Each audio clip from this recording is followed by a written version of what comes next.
Ian Happ has some perspective he's wanting to offer about the owners groups and their financial hardships this following the 2020 season. Brad, can you tell us a little more about this? So according to Ian Happ, for those of you who don't know, Chicago Cubs outfielder, basically what he's saying is the financial losses that the owners are claiming have been greatly exaggerated.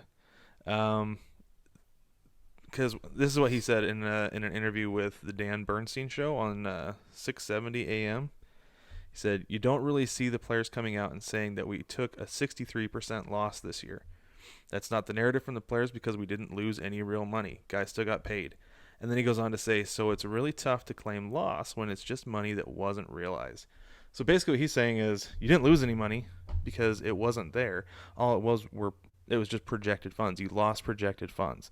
So I think that the players actually have a legitimate case here because we've heard owners saying, "Oh my gosh, we're so poor, we lost so much money." It's like, well, no, you just didn't make it. You didn't lose it. You never got it. So I think he's got a legitimate argument there.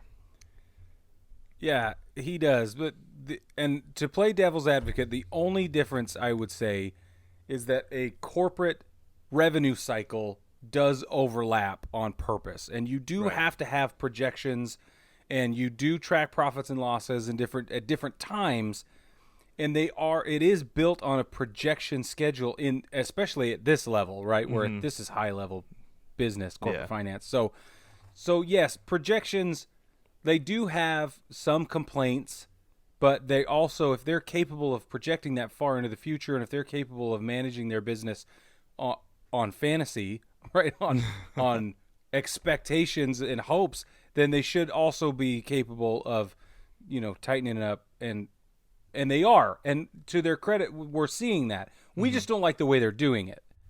Well, yeah, I mean, it's coming with player spending, which honestly, like, I do expect that because if you know you're not gonna have money coming in, you're gonna be cheaper, right? You're not gonna spend as much money. So I can see that on the owner's perspective of like, okay, we don't know what this year's gonna be like. We don't know how much money we're not going to earn. So let's be a little bit more frugal in free agency. But you got guys like, we're gonna get to this a little bit later. You got guys like Trevor Bauer who are just seeking a regular old contract, like it's any old year, and it's like, dude, I love you, but probably not going to happen this year. It's like, Do you think he wants a regular old contract, or do you think he thinks he's worth more than he's asking? Well, I mean like a regular old contract for a guy like him, because he's looking for 35 to 40 million over 5 or 6 years. Yeah. A which year is a lot of over money. 5 or 6 years. So he's looking for about 200 mil or so. Right. So yeah, right. yeah, I'm kind of like, okay, He wants A-Rod money. Like in a regular year, somebody would pay that because he's a very good pitcher. He can anchor your staff. Yes. But in a year where there's so much uncertainty about how much money teams are actually going to be making, I wouldn't be spending that kind of money. I wouldn't want my team spending that kind of money. Right. So no, like I get what he's saying, that you didn't earn the money, so you didn't lose it. But then I also understand what you're saying when you're being devil's advocate of like, you're projecting to make this money and we lost based on the projections, right? Lost compared to last year, So I understand that part of it, but I also feel like he's not far off, that they did bring money in.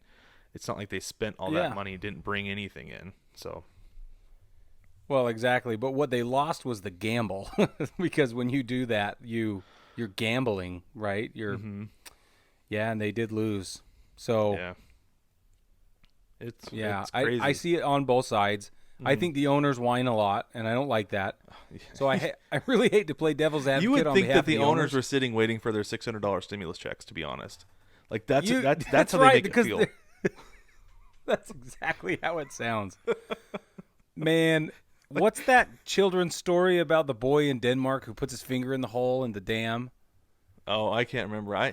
The one that I immediately think of is on Bridesmaids when Kristen Wiig's sitting up in first class, and Rose Byrne is like, she doesn't get to sit in first class often. Just let her have my seat. And she's like, help me, I'm poor.